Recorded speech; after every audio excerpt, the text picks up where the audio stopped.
हर बार की तरह इस बार भी आपका आसान बिहार बोर्ड में स्वागत है। चैनल का नाम है आसान बिहार बोर्ड और कोचिंग का नाम है आरएम क्लासेस। पूरे क्लास में पूरे हिंदी का जो किताब है तुम्हारा, उसमें मुझे दो ही चीज़ पढ़ने में आनंद आया, मजा आया, क्योंकि वो कहानी थी। एक कहानी था बहादुर और दूसरा कहानी था मछली। मछली जल की रानी है, ठीक है, जीवन उसका पानी है। तो हम लोग अब बढ़ते हैं, लघु उत्तरीय प्रश्न और दीर्घ उत्तरीय प्रश्न है। चलो देखते हैं। और ये है अध्याय 10। हम लोग बिल्कुल समाप्ति की ओर बढ़ रहे हैं। इसके बाद दो ही चैप्टर इसमें पढ़ना है, फिर हम लोग पद्य पढ़ेंगे। तो चलो हम लोग देखते हैं क्या है हमारे लिए। झोले में मछलियां लेकर बच्चे दौड़ते हुए पतली गली में क्यों घुस गए? ठीक है, मछली कहाँ है? मछली है झोला में।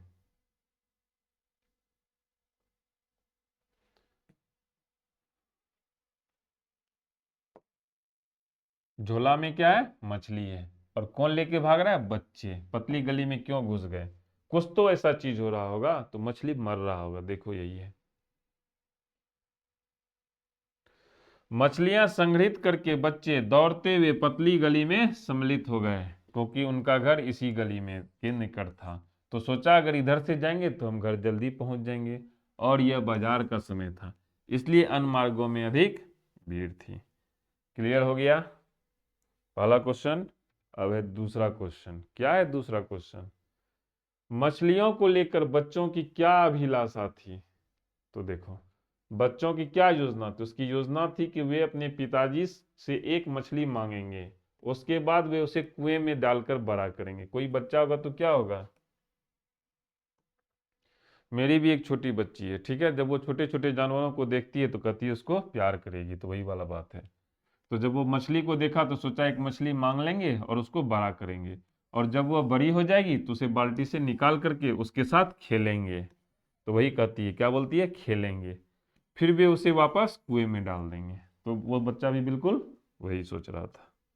तो क्लियर हो गया प्रश्न नंबर 1 और प्रश्न नंबर 2। अब आते हैं हम प्रश्न नंबर 3। मछलियां लिए घर आने के बाद बच्चों ने क्या किया? मछलियां जब वो लेके घर आए तो वो क्या किया? तो देखो क्या किया। जैसे वह मछली लेकर घर पहुंचा तो उन्होंने नहाने के कमरे का जो दरवाजा था उसको अंदर से बंद कर दिया। नहाने का जो कमरा होगा उसमें पानी होगा। वहां उन्होंने एक आधी भरी हुई बाल्टी में तीनों मछलियों को डाल दिया। मछलियां बाल्टी में उछलने लगी क्योंकि उसको पानी मिला। पहले वो झोला में थी, पानी से बाहर थी। दोनों भाइयों ने अपने गीले कपड़े निचोड़े और बाल्टी के चारों ओर बैठ गए। क्लियर हो गया। अब बढ़ते हैं आगे। प्रश्न नंबर 4। क्या है प्रश्न नंबर 4? मछली को छूते हुए संतु क्यों हिचक रहा था? देखो, संतु क्या था? हिचक रहा था। तो एक छोटा सा बच्चा था, उसे मछली को छूने से डर लगता था, क्योंकि उसे यह लगता था कि मछली उसे काट लेगी। कोई भी छोटा बच्चा को यह डर लेगा मछली उसको काट लेगी, इसमें कोई नई बात नहीं है। इसलिए वो मछली को छूने में संकोच कर रहा था। क्लियर हो गया। आगे बढ़ते हैं। प्रश्न नंबर 5। प्रश्न नंबर 5। मछली के बारे में दीदी ने क्या जानकारी दी? उसकी एक दीदी थी, क्या जानकारी दी? बच्चों ने उसकी परख कैसे की? देखो, उसकी एक बहन है जो उन सबों से क्या है? बड़ी है। तो दीदी यह जानकारी देती है कि यदि मछली की मृत्यु हो जाती है तो उसकी आंख में मनुष्य की प्रतिबिंब नहीं दिखाई देती है। वो एक उसको एक जानकारी था, कहा कि मछली मरी हुई है कि जिंदा है, ऐसा करो उसके आंख में देखो, अगर तुम्हें उसका प्रतिबिंब नजर आएगा तो इसका मतलब है कि वो जो है मरी हुई है। तो बच्चे क्या किए? इसे सत्यापित करने के लिए मरी हुई मछली की आंख में बार बार झांके। तो क्लियर हो गया ये भी सवाल। अब हम लोग बढ़ते हैं प्रश्न नंबर 6। प्रश्न नंबर 6। संतु क्यों उदास हो गया? कहता है संतु क्यों उदास हो गया? जब संतु को पता चला, संतु क्या था? एक छोटा सा बच्चा था, उसको ये पता चलता है कि मछली को पकाने के लिए मसाला पीसा जा रहा है, तो उसको उदास हो गया कि मछली को अब काटा जाएगा। जब वो मछली को काट दिया जाएगा तो उससे वो खेल नहीं पाएगा, यानी उसकी इच्छा पूरी नहीं होगी। इसी कारण वो क्या हो गया? उदास हो गया। इस समय समझने की कोई ऐसी बात नहीं है, क्योंकि ये तो कहानी है। प्रश्न नंबर 7। मछलियों को लेकर बच्चों की अभिलाषा क्या थी? कि सॉरी प्रश्न नंबर 2 चला गया।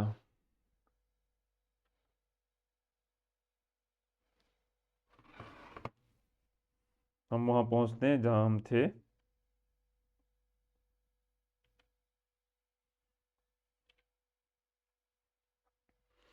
घर में मछली कौन खाता था और वो कैसे बनाई जाती थी? तो एक के आदमी वहां था जो पूरा गड़बड़ था, वो थे उसके पिताजी। सिर्फ वही मछली खाते थे। भग्गू ने पहले मछली को पत्थर पर मार कर, अब है मछली बनाया कैसे जाता था, तो मछली को पहले पत्थर पर मार कर उसे नष्ट किया और फिर उस पर राख लपेट कर उसे पाटे पर रख कर काटा। मछली खरीदने जाना वहां तुम देखना, मछली के सर पर मारा जाता है लकड़ी के किसी हथियार से। फिर जब वो मर जाता है तो यहाँ क्या किया, पत्थर पर पटका उसको, क्या किया, पत्थर पर पटका, और फिर उस पर राख पे लपेट कर उसको उस जो है ना साफ किया जाता है। तो क्लियर हो गया। अब आते हैं प्रश्न नंबर 8।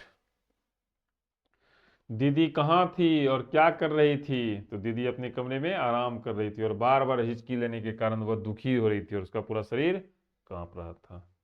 प्रश्न नंबर 8 समाप्त हो गया। प्रश्न नंबर 9। अरे अरे कहता हुआ भग्गू किसके पीछे भागा और क्यों? देखो, भग्गू संतू के पीछे भागना शुरू किया। क्यों? क्योंकि संतू क्या किया, एक मछली को लेकर के कुएं में डालने के लिए भागा।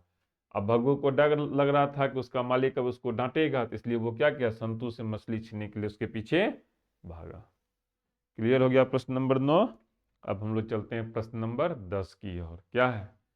मछली और दीदी में क्या समानता दिखलाई पड़े, स्पष्ट करें। Very good. मछली और दीदी में कई समानताएं थी। मछली पानी में रहती है और दीदी घर में। मछली झोले में तड़पती है और दीदी घर में बेचैन होती है। मछली पानी से बाहर आने पर मर जाती है और दीदी घर में पिता से पीटी जाती है। ना मछली अपनी प्रिया व्यक्त कर पाती है और ना ही दीदी। लड़कियों की स्थिति बड़ी खराब थी यार बहुत पहले। चलो आगे बढ़ते हैं। पिताजी किससे नाराज थे और क्यों? पिताजी नरेन से खपा थे। ठीक है। मछलियों के कारण बच्चे और भग्गू दोनों ही परेशान थे। बच्चे ने मछली को काटते हुए देखकर दुखी होकर एक मछली को लेकर भाग लिया। इसके बाद भग्गू को भी वहां पीछे भागना पड़ा। इन सब घटनाओं के कारण ही पिताजी खपा हुए। पिताजी के खपा होने के बहुत कारण थे, लेकिन मुख्य रूप से वो नाराज थे नरेन से। तो क्लियर हो गया। आगे बढ़ते हैं। स्वप्रसंग व्याख्या करें। बरसते पानी में खड़े होकर झोले का मुंह आकाश की तरफ फैलाकर मैंने खोल दिया ताकि आकाश का पानी ओले के अंदर पड़े मछलियों पर पड़े। पहले तो कहां से लिया गया और किसने लिखा है? मछली लिखा है विनोद कुमार शुक्ल। देखो, यह मछलियों के प्रति सहज भावना का वर्णन है। मछली है, पानी नहीं रहेगा तो वो क्या होगा, मर जाएगा। उसी बात का चर्चा है। देखो, लेखक अपने बचपन की घटना का वर्णन कर रहे हैं। वे कहते हैं कि उनका छोटा भाई संतु बाजार से मछलियों को झोले में रखकर घर ले जा रहे थे। घर जाते समय रास्ते में बारिश होने लगी। उन्होंने मछलियों को झोले का मुंह फैलाकर बारिश में रख दिया ताकि बारिश का पानी झोले में रखी मछलियों पर गिरे और वे जीवित रहें। मछली जल की प्राणी है, मर ना जाए, बस यही बात है। क्लियर हो गया। आगे, अगर बाल्टी भरी होती तो मछली उछलकर नीचे आ जाती। देखो, पूरा जो कहानी है इसमें क्या है, मछली का भी गतिविधि का चर्चा और बच्चों के उत्साह का भी चर्चा है। देखो, उन्होंने क्या किया, एक बाल्टी रखी थी जो पानी से आधी भरी थी, उसमें मछली को वो लोग रखते हैं। क्यों? उसको इस बार का डर था कि अगर बाल्टी भरी होगी तो मछली बाहर आ जाएगी, फिर उसके हाथ से मछली निकल जाएगी। तो आगे बढ़ते हैं। ख खत्म हो गया। अब प्रश्न नंबर ग। और पास से देखा परछाई दिखती है। देखो, क्वेश्चन था ना, दीदी बताती है कि मरी भी मछली की आंख में परछाई नहीं दिखती है, तो यहाँ वही है। पहले तो लिख लिए किसका है। ठीक है। देखो, बच्चे बाजार से मछली लेकर अपने घर पहुंचते हैं। 3 मछलियों में से एक मछली मर चुकी है। अब दीदी से पूछता है कि मरी हुई मछली की आंख में आदमी की परछाई नहीं दिखती, तो इसलिए वो बच्चा सब क्या कर रहा है, उसकी आंख में बार बार देखता है कि मछली मृत है या जीवित है। क्लियर हो गया। प्रश्न नंबर 12 का ग भी समाप्त हो गया। अब है प्रश्न नंबर 12 का घ। नहान घर की नाली क्षण भर को पूरी भर गई फिर बिल्कुल खाली हो गई। बहुत अच्छा बात है। चलो देखो, देखो क्या हुआ। पूरे घर में क्या हुआ, फैली मछलियों जैसी गंध के विषय में बताया है। लेखक का कहना है कि बाल्टी को उलटने पर पानी तो एक ही पल में निकल गया। जैसे बाल्टी को उल्टा तो पानी तो एक बार में गिर जाएगा, पर स्नान घर की नाली क्षण भर को पूरी भर गई। पानी बाल्टी से निकला और नाली पूरी तरह से भर गई और फिर बिल्कुल खाली हो गई, किंतु सारा घर मछलियों की गंध से भर गया। लेखक के कहने का अभिप्राय यह है कि जब व्यक्ति की संवेदना नष्ट हो जाती है तब वह संपूर्ण वातावरण को दूषित बना देता है, और उसके इस दोष का प्रभाव समाज पर ऐसा पड़ता है कि उसके मरने के बाद भी वह दोष लोगों को डसता रहता है। अर्थात जब बुराई समाज में फैल जाती है तो लंबे समय तक समाज को परेशान करती है। इसको लिख लो, प्रश्न नंबर 12 का है ये। उसके बाद हम लोग बढ़ेंगे आगे, और प्रश्न नंबर 12 के बाद देखते हैं हमारे लिए क्या है। अब है प्रश्न नंबर 13, संतु के विरोध का क्या अभिप्राय है। संतु विरोध कर रहा है, क्यों विरोध कर रहा है, चलो देखते हैं। बच्चे खेलने के प्रेमी होते हैं, इस खेल प्रेम के कारण वे इस मछली को कुएं में डालना चाहते हैं ताकि वे उसके साथ खेल सकें, लेकिन उनका सेवक भग्गू मछलियों को नहाने के कमरे से लेकर उन्हें काटने लगता है। मछली को काटते हुए देखकर संतु उदास हो जाता है। इसी उदासी और निराशा के भाव में वो मछली को लेकर कुएं में डालने चल पड़ता है। इसलिए संतु का विरोध का अर्थ यह है कि मछली को पालना चाहिए, ना कि खाना चाहिए। हो गया, आगे बढ़ते हैं। प्रश्न नंबर 14, दीदी का चरित्र चित्रण करें। संवेदनशील स्वभाव की लड़की है। लड़की सब संवेदनशील स्वभाव की होती है।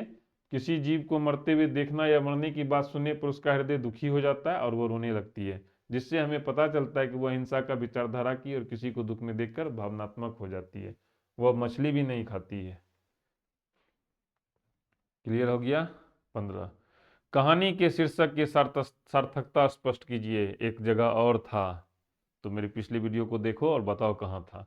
पहले ये संक्षिप्त होना चाहिए, स्पष्ट होना चाहिए, आकर्षक होना चाहिए, और कथा के मूल भाव को दर्शाने में उसकी क्षमता होनी चाहिए। इस आधार पर देखोगे तो ऐसे पूरी कहानी जो वो मछली और दीदी के इर्द गिर्द घूमती है। आकर्षक भी और संक्षिप्त भी है, क्योंकि इसे पढ़ने के बाद तुमको इसको पढ़ने का इच्छा जग जाएगा। और जहाँ तक स्पष्टता की बात है तो इससे अधिक स्पष्ट शीर्षक नहीं हो सकता है, क्योंकि पूरी कहानी मछली के इर्द गिर्द है। क्लियर हो गया। अब हम लोग पढ़ते हैं, कहानी का सारांश प्रस्तुत करें। ऑब्जेक्टिव क्वेश्चंस में जाओ, वहां पर मैंने जो लिखा है फर्स्ट स्लाइड में वही इसका सारांश होगा, ऑब्जेक्टिव क्वेश्चन के प्लेलिस्ट में। आगे बढ़ते हैं। अब कहानी खत्म हुई, अब आई हिंदी व्याकरण की कहानी।